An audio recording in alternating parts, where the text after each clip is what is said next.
It is April 2nd, 2021, lesson 153, and my defenselessness, my safety lies. So let's define defenselessness, which is vulnerability, right? There's no defense against the truth, where we're not taking any positionalities. We're starting to see that the good and evil of life are necessary for us and our own awakening, that the joy of ourselves comes from our understanding of ourselves. The more we understand ourselves, the more we love ourselves. The more we love ourselves, the more we feel joy. The more we feel joy, the more we experience ourselves. Anything outside of that, it's just futile attempts, right? It's a silly self thinking that it has control. Every time that we learn faster, our trust increases, which is that competence-confidence loop. And basically what we're trying to teach each other, right, we're helping each other walk back, is to choose. Okay, have choice in life, and that's basically what it is our attitude to always choose at every single moment, always choosing the moment in front of us, okay, where we see the pure in sin, the constancy in change, see love beyond hate, right, and heaven's blessing, right? We choose heaven as the choice that we are consistently having, right? So in my defenselessness, right, is where safety lies.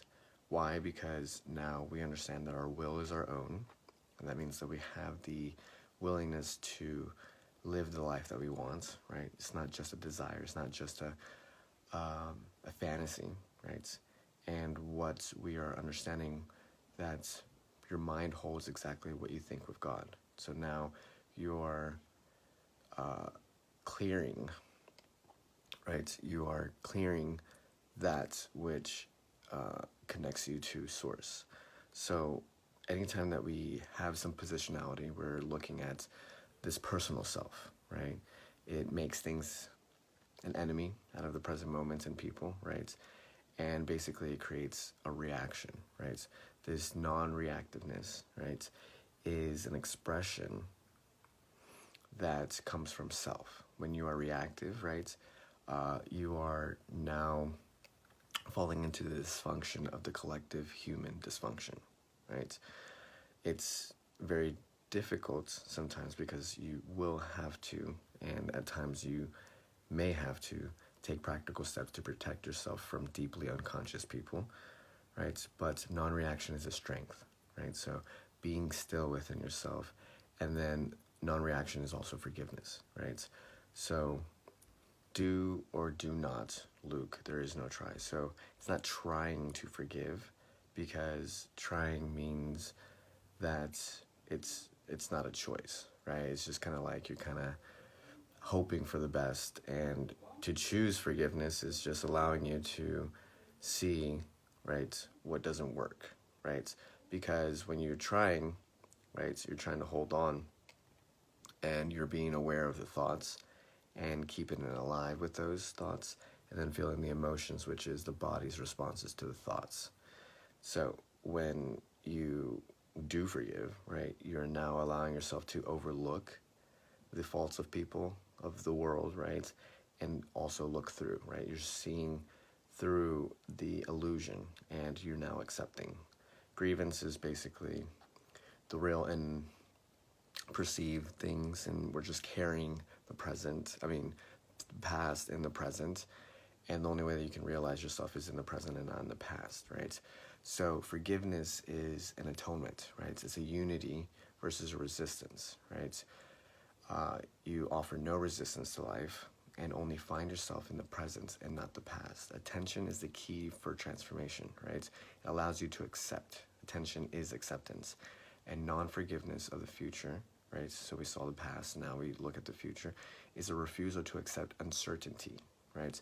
Resistance is unconscious, and through the world and through you does the unmanifested become self-realized. So when we're in this surrender state of consciousness, it opens up the vertical dimension. So we rise up, okay, and then we go into a different paradigm. We're here to enable the divine purpose of the universe to unfold. That's how important we are. So we look at presence, and the mind is also synonymous with resistance. So we are dissolving, discording, healing the pain, dispelling unconscious, and allowing allows you to move beyond the threshold, right? So we saw that cause and effect, and now we're going with the ebb and flow of life, accepting whatever comes to you woven in the pattern of your destiny for what could be more aptly fit to your needs, Marcus Aurelius. So now that we are choosing, right, do or do not, there's no try, because when you try to forgive, you're not really fully forgiving. And allowing yourself to see the defensiveness where your safety lies is that you're always going to be vulnerable, right? So this vulnerability is going to be something that exposes where you feel you're weak. And those are the moments where you see your true strength, because being open to the world allows you to learn even more. So when you take that vulnerability, right, and forgive yourself for, being fragile, if you want to call it that, that's when fragility becomes more of a stability, right?